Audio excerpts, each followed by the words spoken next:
And hopefully by the end of the speech, you guys will all understand exactly what caffeine is, why some people are dependent on caffeine, what the effects of caffeine are, and what are the risks of drinking caffeine.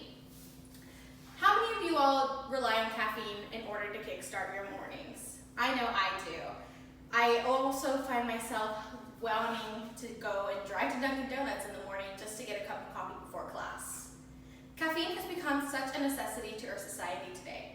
I mean, just look at popular coffee retailers' slogans, such as America runs on Dunkin' and greatness comes from Nescafe. It's evidence that caffeine brands are putting in our sense that caffeine is needed to strive. But really, what is caffeine? And why does anyone depend on it to start their day? Personally, I have a guilty pleasure towards caffeine and energy drinks. I'll constantly find myself during work inching towards an energy drink in order to keep up with the tasks that I need to complete. Caffeine has been along longer than anyone could remember, but what exactly is caffeine? I will approach that first in this speech, following with the discussion of why some people are dependent and what are the risks. My first point are what's in caffeine, or what is caffeine in. When people think of caffeine, they think of the two basic drinks such as coffee and tea. But a lot of people didn't know that something like this box of oatmeal and this bottle of Coca-Cola have two same properties in it, and that's caffeine. Caffeine can be found in other foods such as chips, gum, or oatmeal. Due to caffeine not being regulated, companies are able to put as much caffeine as wanted. And with up to 80% of adults consuming caffeine daily, it's alarming to see how brands can put as much as a stimulant they want in order for others to become more dependent on caffeine.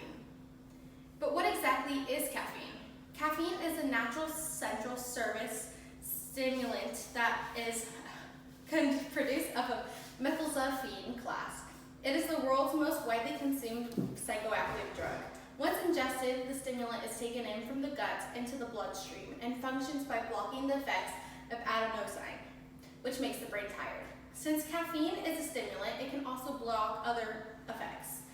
And there is a study in which it may increase metabolism and increase dopamine, which also led to the report of 13% of a lower risk of depression in caffeine consumers.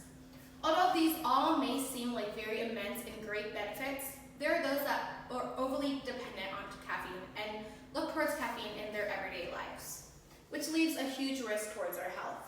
This brings me into my second topic, why people are dependent on caffeine and its effects. Although cutting caffeine out of your life is nowhere as near as intense as cutting drugs out of your life, there's a few similar behaviors. You can face things in similar as quitting drugs and quitting caffeine, such as headaches and irritability. This is due to the rise of dopamine in the caffeine that your brain faces. It is because of the stimulant that people become dependent to caffeine. While drinking caffeine, people can initially feel more awake, and many are unaware of these risks. The Mayo Clinic states that consuming more than 500 to 600 milligrams of caffeine a day may lead to insomnia, nervousness, restlessness, irritability, an upset stomach, fast heartache, and even muscle tremors. Caffeine can affect others in multiple different ways. I personally find that when intaking caffeine, I will get an energy drink boosted by a massive headache. But everyone reacts in other ways. There are a few variables that can lead to someone reacting in certain ways to caffeine, such as smoking or being very stressed out. Has anyone here reacted to caffeine in a similar or different way? Yes. How? If I don't drink caffeine, I got a headache. Alright, and how does caffeine make you feel when you first intake it? When I take the caffeine, I feel great.